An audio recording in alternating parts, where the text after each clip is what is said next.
The story of WSMV starts here, hundreds of feet in the air, on the highest hilltop near Belmont University. It's from this mass of steel that moving pictures would be broadcast to television sets all across the mid-state. Starting 75 years ago, WSM, the longtime radio juggernaut that helped country music become a genre in 1925, expanded into newfangled technology in 1950. And as you're about to learn, getting on TV was a race against the clock.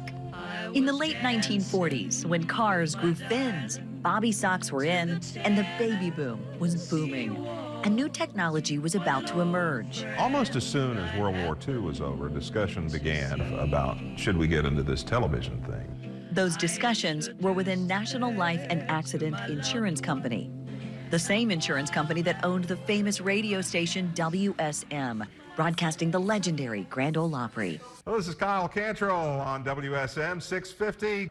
Kyle Cantrell started as a radio announcer with WSM in 1982. Put in perspective for me the weight of what WSM radio was before television came on the scene. Well, there would be no music industry here if it wasn't for WSM. WSM, as an entity, had the largest staff of musicians of any local radio station in the United States. And when NBC had a slot they needed to fill, they would get it from WSM. That's the kind of culture that Channel 4 came out of. But in the late 40s, the idea needed a push. At the time, only 9% of households owned a television set. Plus, they'd have to apply to the FCC, get approved for the frequency, locate a spot for a physical broadcast tower and a building, and all the engineering work included to just get on the air. Jack DeWitt was the president of WSM-TV at the time. He was interviewed in 1990. You won't believe what I'm going to tell you. The total cost of the TV station and the microwave system was $600,000.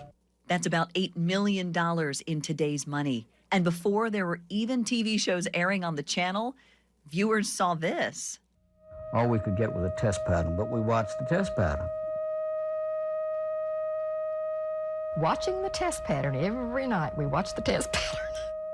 I guess maybe we thought that somebody was going to push a switch somewhere and we were going to see something.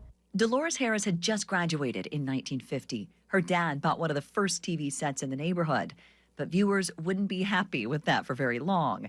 WSM-TV needed to get shows on the air before it was too late. Someone in Washington said, we've just got to put the brakes on this whole thing.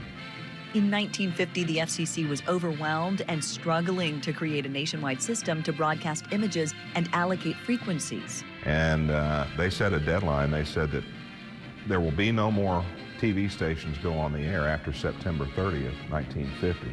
So that really accelerated WSM's plans. So at 1:10 p.m. on September 30th, 1950, the final day set forth by the FCC, WSM-TV went on the air. Push the button and pray. WSM Television, Channel 4, the video service of the National Life and Accident Insurance Company, Nashville, Tennessee. On that first day, and for many years to come, viewers saw Judd Collins, a longtime WSM radio announcer and host of the Grand Ole Opry, named the original newsman for WSM-TV. Judd Collins said it, you could trust it. And I think he had a lot to do with giving the station the credibility that it enjoys even now.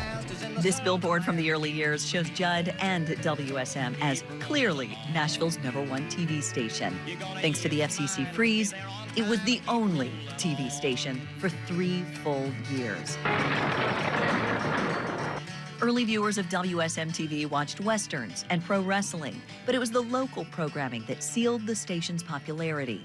You're looking at the earliest moving pictures in the history of WSM-TV, home movies shot behind the scenes in 1951 by the station's first cameraman, Sid O'Berry. Thank you very much. Now, everybody to the dance floor. But music was always at the heart of WSM-TV. I rocked and I rolled and I skipped with a spot. You bang your storm, you bang your style. The whole story of Channel 4 is fascinating, and it fascinates me because it's part of this great history of broadcasting that a lot of towns don't have. This was the foundation of a 75-year-long legacy. Soon, even more famous faces would grace the airwaves.